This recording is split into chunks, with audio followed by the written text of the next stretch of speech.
Christian വിഭാഗത്തെ അതിന്യൂനപക്ഷമായി പ്രഖ്യാപിക്കണമെന്ന BJP. സംസ്ഥാന നേതൃത്വത്തിന്റെ ഒരു നിലപാട് ഇതിനെ രൂക്ഷമായി വിമർശിച്ചിരിക്കുകയാണ് DGP TP സെൻകുമാർ. പുള്ളി ഫേസ്ബുക്ക് പോസ്റ്റിലൂടെയാണ് കാര്യം പറഞ്ഞേക്കുന്നത്. രാജീവ് ചന്ദ്രശേഖറിനെതിരെയാണ് പുള്ളിയുടെ പോസ്റ്റ്, സെൻകുമാറിന്റെ പോസ്റ്റ് വന്നിരിക്കുന്നത്. അതായത് ഈ ഒരു നിലപാടിനെ ശക്തമായി എതിർത്തുകൊണ്ട് തന്നെയാണ് പോസ്റ്റ്. ഇതില് നിലപാടെന്ന് പറഞ്ഞ ഈ BJP എല്ലാ കാലത്തും സ്വീകരിച്ചിരിക്കുന്ന ഒരു നിലപാട് അതായിരുന്നു. എന്ന് വെച്ച് കഴിഞ്ഞാൽ വേറൊന്നുമല്ല, ഇതൊരു ഔട്ട്റീച്ച്. നമ്മൾ നേരത്തെ പറഞ്ഞിട്ടുണ്ട്, കേരളത്തിനെ സംബന്ധിച്ചിടത്തോളം ഹിന്ദു എന്ന് പറയുന്ന ഒരു മതത്തെ മാത്രം കോൺസെൻട്രേറ്റ് ചെയ്തുകൊണ്ട് മുന്നോട്ട് പോകാൻ പറ്റില്ല. ഹിന്ദുക്കളെ എല്ലാം ഏകീകരിപ്പിക്കാനുള്ള കേരളത്തിലെ BJPയുടെ ശ്രമം വിഫലമായി. നമുക്ക് അറിയാവുന്ന കാര്യമാണ്. എന്തുകൊണ്ടാണെന്ന് ചോദിച്ചാൽ, ഹിന്ദുക്കളിൽ വരുന്ന ഭൂരിപക്ഷത്തിനും, ഇപ്പം ഹിന്ദു സമുദായത്തിൽ ഏറ്റവും പ്രബലമായ സമുദായങ്ങളിലൊന്ന് ഈഴവ സമുദായമാണ്, മറ്റൊന്ന് നായർ സമുദായമാണ്. ഈ രണ്ട് സമുദായങ്ങളും ഏറ്റവും പ്രബലമെന്ന് നമുക്ക് പറയാം. ഈഴവ സമുദായത്തിന്റെ നല്ല ഒരു വിഭാഗം ആളുകൾ കിടക്കുന്നത് CPM അല്ലെങ്കിൽ ഇടതുപക്ഷ ചിന്താഗതിക്കാരാണ്. നമ്മൾ പല മേഖലകളും എടുത്ത് പരിശോധിച്ചാൽ നമുക്ക് മനസ്സിലാക്കാൻ പറ്റുന്ന കാര്യമാണ്. പല മണ്ഡലങ്ങളിലൂടെ നമ്മൾ പോകുമ്പോൾ നമുക്ക് മനസ്സിലാക്കാൻ കഴിയുന്ന കാര്യം അത് തന്നെയാണ്. അവിടെയൊക്കെ ഭൂരിപക്ഷം എന്ന് പറഞ്ഞാൽ ഇടത് ഭൂരിപക്ഷം ലഭിച്ചുകൊണ്ടിരിക്കുന്ന ഒരു മണ്ഡലത്തിൽ അവിടെ ഏറ്റവും കൂടുതൽ ഉണ്ടാവുക ഈ പറയുന്ന ഈഴവാദി വരുന്ന പിന്നോക്ക വിഭാഗക്കാരുടെ ഒരു വലിയ സാന്നിധ്യം അവിടെ നമുക്ക് കാണാൻ സാധിക്കും. അപ്പോൾ അവരെ പൂർണ്ണമായും ഇപ്പൊ ഇടതുപക്ഷത്തിനെ പൂർണ്ണമായി ഒതുക്കുക എന്ന് പറഞ്ഞാൽ ഇവരെ കൊണ്ട് സാധിക്കില്ല. കാര്യം അത് ഇടതു കോട്ടയിൽ ഒരിക്കലും വിള്ളൽ ഉണ്ടാക്കാൻ പോകുന്ന ഒരു ഘടകമേ അല്ല. അവർക്കത് അങ്ങനെ ഒരു ഘടകമേ അല്ല. കാര്യം അവരെ കൊണ്ട് സാധിക്കില്ല. ഉടനെ എങ്ങും ഇടതുപക്ഷത്തിന്റെ വോട്ടുകൾ പിടിച്ചെടുത്തുകൊണ്ട് കേരളത്തിലെ ഒരു നിയമസഭാ തെരഞ്ഞെടുപ്പിൽ മത്സരിക്കുക എന്ന് പറഞ്ഞാൽ BJPയെ സംബന്ധിച്ചിടത്തോളം അസംഭവ്യമായ കാര്യമാണ്. അതൊന്നാമത്തെ കാര്യം. അതുകൊണ്ട് പ്രധാന ശത്രു എന്ന് പറഞ്ഞാൽ ഒരിക്കലും BJPയെ സംബന്ധിച്ചിടത്തോളം CPM അല്ല. അവരുടെ വിചാരധാരയ്ക്കകത്ത് കോൺഗ്രസ്, കമ്മ്യൂണിസ്റ്റ് അല്ലെങ്കിൽ മാർക്സിസ്റ്റുകാർ ഇതിനകത്ത് പിന്നെന്താ പറയാ പ്രധാന ശത്രുവായിട്ട് ഗോൾവർക്കർ ഗുരുജി എഴുതി വെച്ചിട്ടുണ്ടെങ്കിൽ തന്നെയും ഇവിടെ കേരളത്തെ സംബന്ധിച്ചിടത്തോളം മറ്റൊന്നാണ്. അവരല്ല BJPയുടെ ശത്രു. മറ്റൊരു കാര്യം നമ്മൾ നോക്കിക്കഴിഞ്ഞാൽ ന്യൂനപക്ഷം എന്ന് പറഞ്ഞുകൊണ്ട് ഇപ്പോഴുള്ളത് ഇവിടുത്തെ മുസ്ലിം സമുദായമാണ്. മുസ്ലിം സമുദായത്തെ ഇതിനകത്തേക്ക് കൊണ്ടുവരാൻ കഴിയില്ല. എന്തുകൊണ്ടാണെന്ന് ചോദിച്ചാൽ, മുസ്ലിം സമുദായത്തിന് മാത്രമായി അതേ പേരോട് കൂടി ഒരു രാഷ്ട്രീയ സംഘടന ഇവിടെയുണ്ട്. അത് മുസ്ലിം ലീഗാണ്. ഈ മുസ്ലിം ലീഗ് നിൽക്കുന്നത് UDFനോടൊപ്പമാണ്. ഇത് കുറച്ചുകൂടെ കഴിയുമ്പോൾ കോൺഗ്രസ് എന്ന് പറയുന്ന ഒരു സംവിധാനം തകർന്നടിഞ്ഞു കഴിയുമ്പോൾ സ്വാഭാവികമായിട്ടും മുസ്ലിം ലീഗ് എന്ന് പറയുന്ന ഒരു രാഷ്ട്രീയ പാർട്ടി ഒന്നുകിൽ തനിയെ വളരുകയോ, അതായത് സ്വയം എന്ന് പറയുന്ന ഒരു നിലയ്ക്ക് അത് പോവുകയോ, അതല്ലെങ്കിൽ ഈ മുസ്ലിം ലീഗ് മറ്റേതെങ്കിലും ഒരു രാഷ്ട്രീയ പാർട്ടിയുടെ അല്ലെങ്കിൽ ഏതെങ്കിലും ഒരു മുന്നണിയുടെ ഭാഗമായി മാറുകയോ ചെയ്യും. ഇപ്പൊ നമ്മൾ മനസ്സിലാക്കേണ്ടത് കോൺഗ്രസ് ദുർബലപ്പെട്ടുകൊണ്ടിരിക്കുന്ന ഒരു പാർട്ടിയാണ്. നമ്മൾ എത്രയൊക്കെ വലിച്ചു കീറി എന്ന് പറഞ്ഞാലും കോൺഗ്രസ് എന്ന് പറയുന്ന ഒരു പാർട്ടി സംഘടനാപരമായി ദുർബലപ്പെട്ടുകൊണ്ടിരിക്കുകയാണ് എന്നുള്ളതാണ് വസ്തുത. ഇപ്പൊ സ്വാഭാവികമായിട്ടും ഈ പറയുന്ന മുസ്ലിം ലീഗിനെ സംബന്ധിച്ചിടത്തോളം ഒരു മുന്നണിയിലേക്ക് വരണമെങ്കിൽ കോൺഗ്രസ് നയിക്കുന്ന ഒരു മുന്നണി നിൽക്കുന്നതുകൊണ്ട് ഗതി കിട്ടില്ല എന്നുള്ള കാര്യം അറിയാം. 15ാമത് ഇത്തവണയും കൂടെ ഭരണം പോയാൽ UDFന് 15 വർഷം ഭരണമില്ലാതെ തുടരേണ്ടി വരും. ആലോചിച്ച് നോക്കുക, 15 വർഷം. അതായത് 65 വയസ്സോ 75 വയസ്സോ ഉള്ള നമ്മുടെ കുഞ്ഞാലിക്കുട്ടിക്ക് ഇനി ഒരു 5 വർഷം കൂടെ കാത്ത് 80 വയസ്സ് കഴിഞ്ഞാലേ ഇനിയും അടുത്ത തെരഞ്ഞെടുപ്പിനെ നേരിടാൻ കഴിയൂ. അപ്പോഴും പരാജയപ്പെട്ടു കഴിഞ്ഞാൽ വീണ്ടും ഒരു 5 വർഷം കൂടെ കാത്തിരിക്കേണ്ടി വരും. ഇപ്പൊ MK മുനീറിന്റെ അറിയാമല്ലോ, MK മുനീറിന് ആരോഗ്യപരമായി അദ്ദേഹം നല്ല കണ്ടീഷനിലല്ല. അദ്ദേഹത്തിന് ഇത്തവണ തെരഞ്ഞെടുപ്പിൽ മത്സരിക്കാൻ പോലും പറ്റിയിട്ടില്ല എന്നുള്ളതാണ് നമ്മൾ മനസ്സിലാക്കേണ്ടത്. അപ്പം അങ്ങനെ വരുന്ന സാഹചര്യങ്ങൾ ആർക്കും എപ്പോഴും സംഭവിക്കാം. ഈ പറയുന്ന ഒരു 5 വർഷം കൂടെ കഴിഞ്ഞ് തെരഞ്ഞെടുപ്പിനെ നേരിടുമ്പോൾ കുഞ്ഞാലിക്കുട്ടിക്ക് പ്രായാധിക്യം ഉണ്ടായി കഴിയും. സ്വാഭാവികമായിട്ട് അവർ ചിന്തിച്ചു തുടങ്ങും. അപ്പൊ സ്വാഭാവികമായിട്ട് ഈ മുസ്ലിം ലീഗ് ഇങ്ങോട്ടേക്ക് മാറും. അപ്പൊ മുസ്ലിം ലീഗിലേക്ക് ഒരു റീച്ച് നടത്തിക്കൊണ്ട് അല്ലെങ്കിൽ ഒരു ഔട്ട്റീച്ച് നടത്തിക്കൊണ്ട് പിന്നെ ഈ പറഞ്ഞ മുസ്ലിം ലീഗിനെ സ്പ്ലിറ്റപ്പ് ചെയ്തുകൊണ്ട് അതിൽ നിന്ന് മുസ്ലിങ്ങളെ കൊണ്ടുപോയി പരിധിയിലാക്കുക എന്ന് പറഞ്ഞാൽ നടക്കുന്ന കാര്യമില്ല. പിന്നുള്ളതെന്ന് വെച്ച് കഴിഞ്ഞാൽ ഇവിടെ ക്രിസ്ത്യൻസ് ആണ്. അടുത്ത ന്യൂനപക്ഷം ക്രിസ്ത്യൻസാണ്. ഈ ക്രിസ്ത്യൻസ് എവിടെയാണ് നിൽക്കുന്നത്? ക്രിസ്ത്യൻസ് നമ്മൾ മനസ്സിലാക്കുന്നിടത്തോളം ക്രിസ്ത്യൻസിന്റെ ഒരു ബഹുഭൂരിപക്ഷം വരുന്ന ആൾക്കാരും ഒരു വലതുപക്ഷ അല്ലെങ്കിൽ ഒരു കോൺഗ്രസ് പക്ഷ ചിന്താഗതിക്കാരാണ്.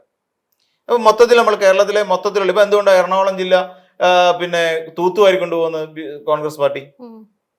എറണാകുളം ജില്ല തൂത്തുവാരി കൊണ്ടുപോവാണ്. 2, 3, 4 സീറ്റ് ഒഴികെ ബാക്കിയെല്ലാം UDF കൊണ്ടുപോവാണ്. എന്തുകൊണ്ട് സംഭവിക്കുന്നു?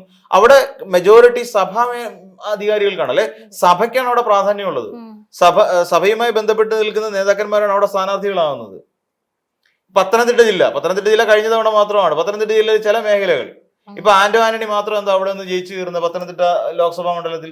അവിടെ സഭാ നേതൃത്വം ഉള്ളതുകൊണ്ടാണ്. അവർ കൂടുതലും കോൺഗ്രസിനെ അനുകൂലിച്ചുകൊണ്ട് നിൽക്കുകയാണ്. അപ്പൊ ഇവിടെ BJP എന്ന് പറയുന്ന ഒരു രാഷ്ട്രീയ കക്ഷി ഈ പറയുന്ന സഭക്കാരുമായി അടുത്തിടപഴകുമ്പോൾ സംഭവിക്കാൻ പോകുന്ന എന്താണ്?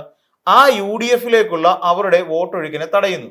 അവർക്ക് ഇപ്പൊ പറയാൻ പറ്റുന്ന അനിൽ ആന്റണി, അനൂപ് ആന്റണി, PC ജോർജ്, ഷോൺ ജോർജ്, മറ്റേ ഇപ്പോഴത്തെ എന്താ പറയാ കേന്ദ്രമന്ത്രിയായിട്ടിരിക്കുന്നവർ, പിന്നെ എന്തോ കുര്യൻ, അപ്പം ഈ അയാളുണ്ട്, പിന്നെ അൽഫോൺസ് കണ്ണന്താനം ഉണ്ടായിരുന്നു നേരത്തെ.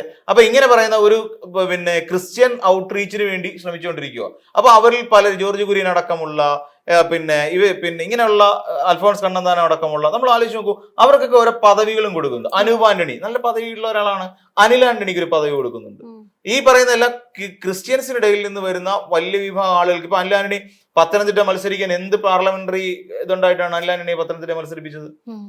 ഇപ്പം PC ജോർജിനും ഷോൺ ജോർജിനും ഒക്കെ പറയാം, PCക്ക് നേരത്തെ മുതൽ പല രാഷ്ട്രീയ പാർട്ടികളും പല മുന്നണികളുടെയും കാല് തിരുമ്പി നിന്നതിന്റെ ഒരു ശീലം PC ജോർജിനെ സംബന്ധിച്ചിടത്തോളം ഉണ്ട്. ഷോൺ ജോർജിന് അതുമില്ല. Shone George professionally is an advocate, അല്ലാതെ പിന്നെ രാഷ്ട്രീയക്കാരനല്ല. ഇത്തവണയാണ് പാലായിൽ നിന്നുകൊണ്ട് അദ്ദേഹം മത്സരിക്കാൻ ശ്രമിക്കുന്നത്.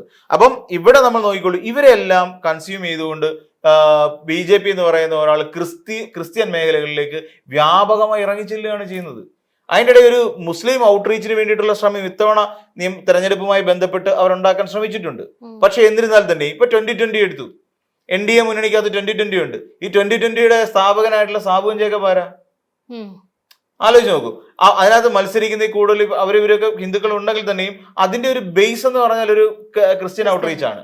അപ്പൊ ഇങ്ങനെ BJP പരമാവധി ക്രിസ്ത്യൻസിനെ പിന്തുണച്ചുകൊണ്ട് അവരുടെ ആവശ്യങ്ങൾക്ക് വേണ്ടി നിൽക്കുകയാണ്. എന്തിനാണെന്ന് ചോദിച്ചാൽ വളരെ സിംപ്ലിഫൈ ചെയ്ത് പറഞ്ഞാൽ കോൺഗ്രസ് എന്ന് പറയുന്ന ഒരു രാഷ്ട്രീയ പാർട്ടിയെ തകർക്കുക. ഇതാണ് ശരിക്കും സംഭവിക്കുന്നത്. അപ്പൊ ഇതോടുകൂടി ഈ ക്രിസ്ത്യൻ അല്ലെങ്കിൽ ഈ സഭകൾ എന്ത് ചെയ്യും? ഇവിടുന്ന് പിന്നോട്ട് മാറും, പുറകിലേക്ക് വരും. പുറകിലേക്ക് വരുന്ന അല്ലെങ്കിൽ അവർ പിൻവലിഞ്ഞ് കോൺഗ്രസിനെ പതുക്കെ ഇവരങ്ങ് തട്ടിക്കളയും, ഉപേക്ഷിച്ച് കളഞ്ഞാൽ പിന്നെന്തായി? പിന്നെ ക്രിസ്ത്യാനികൾക്ക് വേണ്ടി നിലനിൽക്കുന്ന ഒരു പാർട്ടി ആരായി? BJP ആയി മാറി. അതാണ് അതിന്യൂനപക്ഷം എന്ന് പറയുന്ന ഒരു വിഭാഗത്തിലേക്ക് കൊണ്ടുവന്ന് എത്തിക്കുന്നത്.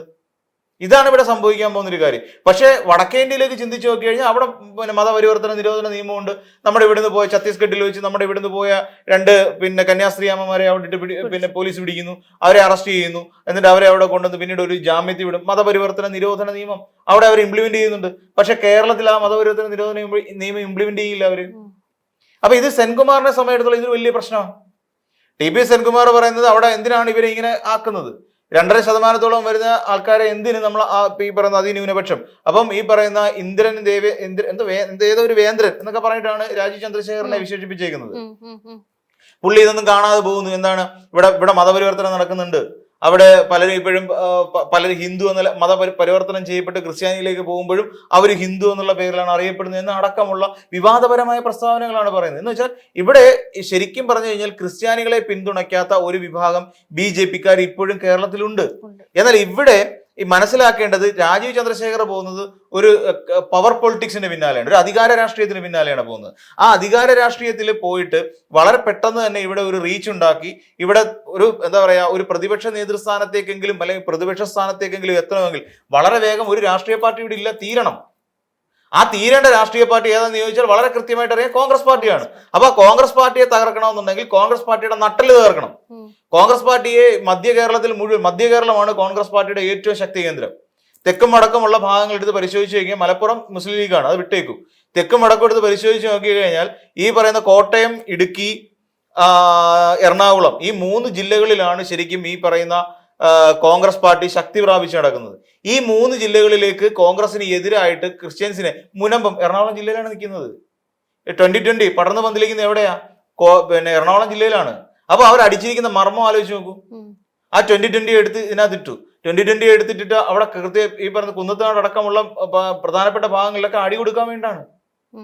ഇവർക്കിട്ട് കോൺഗ്രസിനിട്ട് നല്ല തട്ട് കൊടുക്കാൻ വേണ്ടിയാണ്. അപ്പൊ ഇവിടെയെല്ലാം നോക്കൂ, ഇതെല്ലാമാണ് ശരിക്കും BJP പ്ലാൻ ചെയ്യുന്നത്. ഇതുപോലെ അടുത്ത 1-2 തെരഞ്ഞെടുപ്പ് കൂടെ കഴിയുമ്പോൾ കോൺഗ്രസ് എന്ന് പറയുന്ന പാർട്ടിയിലെ ഒരു വലിയ ഭൂരിപക്ഷം വരുന്ന ആളുകൾ BJP-യുടെ ഭാഗമായി മാറിയിരിക്കും.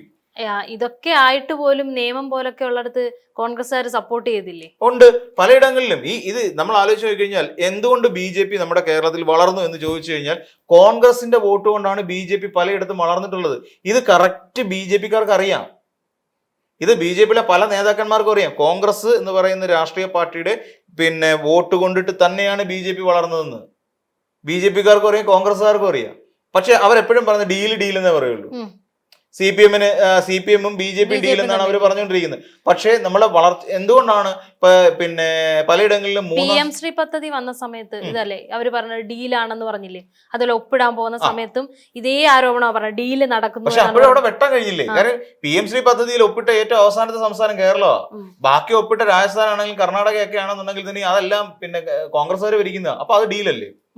അരവിന്ദ് കെജ്രിവാളിനെ പോ ഒരു നേതാവിനെ തീഹാർ ജയിലിൽ കുറെ കാലം കൊണ്ട് അടച്ചിട്ട് ഏറ്റവും അവസാനം ജാമ്യം കിട്ടി പുറത്തേക്ക് ഇറങ്ങുന്ന അവസ്ഥയുണ്ടായി. ആര് കാരണം?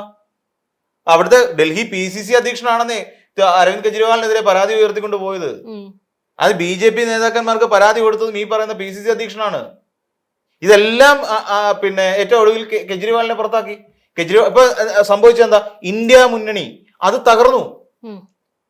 ലിറ്റററി പറഞ്ഞാൽ ഇന്ത്യ മുന്നണി എന്ന് പറഞ്ഞ സാധനം തകർന്നില്ലാണ്ടായി.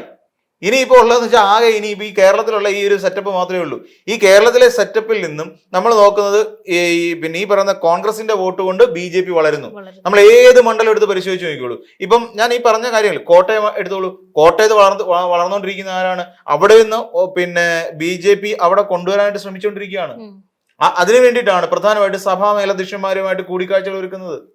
മറ്റേ എറണാകുളം ജില്ലയിൽ അവിടെ 2020-യുടെ സാബുവൻ ജേക്കബ് ആണ് ഇനി അടുത്ത വളരാൻ പോകുന്ന താരം. അവിടെ പതുക്കെ കോൺഗ്രസ് ഇല്ലാതെ ആയിക്കൊണ്ടിരിക്കും. അവിടെയും പ്രശ്നത്തിൽ കിടക്കുകയല്ലേ. മുഖ്യമന്ത്രി വിഭാഗത്തിൽ മുഹമ്മദ് ഷിയാസ് എന്ന് പറയുന്ന അവിടുത്തെ സംസ്ഥാന ജില്ലാ അധ്യക്ഷൻ DCC അധ്യക്ഷൻ ഇപ്പൊ പ്രശ്നം ഉണ്ടാക്കിയില്ലേ? എറണാകുളത്ത് നിന്നുള്ള ഒരാളായിരിക്കും മുഖ്യമന്ത്രി. വീണ്ടും അത് വിവാദത്തിലേക്ക് പോകുന്ന ഒരു ഇതാണ് വരുന്നത്. അപ്പം എല്ലായിടത്തും ഈ പറയുന്ന കോൺഗ്രസിലേക്ക് എത്തിക്കൊണ്ടിരിക്കുന്ന സഹായ ഹസ്തങ്ങൾ ഇല്ലാതെയാക്കിക്കൊണ്ട് അതിലേക്ക് ഒരു റീച്ച് ചെയ്യുക എന്നുള്ളതാണ് ശരിക്കും BJP പ്ലാൻ ചെയ്തിരിക്കുന്നത്. അല്ലാതെ ഇവർക്ക് ഈ പറയുന്ന ക്രിസ്ത്യൻസിനോട് വലിയ സ്നേഹവും മമതയൊന്നും ഉണ്ടായിട്ടൊന്നുമല്ല. അത് BJP-യുടെ ദേശീയ പോളിസിയിലേ വരുന്നില്ല ക്രിസ്ത്യൻസിനോടുള്ള ഇത്. തന്നെയല്ല മാർക്സിസ്റ്റും മുസ്ലിമും ക്രിസ്ത്യാനിയുമാണ് ആഭ്യന്തര ശത്രുക്കൾ എഴുതി വെച്ചിട്ട് വിചാരധാരയ്ക്കകത്ത് ഗുരുജി ഗോൾവർക്കർ എഴുതി വെച്ചിട്ടുണ്ട്. ഇത് അവർ ഫോളോ ചെയ്തുകൊണ്ടേയിരിക്കും. ഇത് അവര് എത്ര കാലം കഴിഞ്ഞാൽ ഇവരിത് ഫോളോ ചെയ്യും. പക്ഷെ ഇവര് നോക്കത് ഒരു പവർ പൊളിറ്റിക്സിന് പിന്നാലെയാണ് ശരിക്കും പറഞ്ഞാൽ ഇവർ ഓടിക്കൊണ്ടിരിക്കുന്നത്. ആ പവർ പൊളിറ്റിക്സിന് പിന്നാലെ ഓടിക്കൊണ്ടിരിക്കുന്ന സാഹചര്യത്തിൽ ഇവരുടെ ലക്ഷ്യം ഒന്നാമത് നിൽക്കുന്നതിനെ എറിഞ്ഞിടുക എന്നുള്ളതല്ല, തങ്ങളുടെ മുന്നിൽ ഓടിക്കൊണ്ടിരിക്കുന്ന രണ്ടാമത്തെ ആളിനെ ഇല്ലാതാക്കുക എന്നുള്ളതാണ് മൂന്നാമത് ഓടുന്നതിന്റെ ലക്ഷ്യം. അതാണ് ഇപ്പൊ ശരിക്കും സംഭവിച്ചുകൊണ്ടിരിക്കുന്നത്. ഈ രണ്ടാമതെത്തുന്നതിന്റെ ഏറ്റവും അടുത്തെത്തിക്കഴിഞ്ഞു. ഇനി അവരെ തകർക്കുക, മറികടക്കുക എന്ന് മാത്രമേ ഉള്ളൂ. പല മണ്ഡലങ്ങളിലും സംഭവിക്കുകയും ചെയ്തു. രണ്ടാമത് ഓടുന്നവനെ കവച്ചു വെച്ചുകൊണ്ടിരിക്കുക പലയിടങ്ങളിലും. അതിനു വേണ്ടിയിട്ട് നടത്തുന്ന ഒന്നാണ് ഈ ക്രിസ്ത്യൻ ഔട്ട്റീച്ച് എന്ന് പറഞ്ഞാൽ. അതായത് സെൻകുമാർ തടഞ്ഞാലോ നടക്കും, ഇനി കുമ്മനം രാജശേഖരൻ തടഞ്ഞാലും നടക്കും, ഇനി ആര് തടഞ്ഞെന്ന് പറഞ്ഞാലും ഈ സംഭവങ്ങൾ നടക്കും എന്നുള്ള കാര്യം തീർച്ചയാണ്.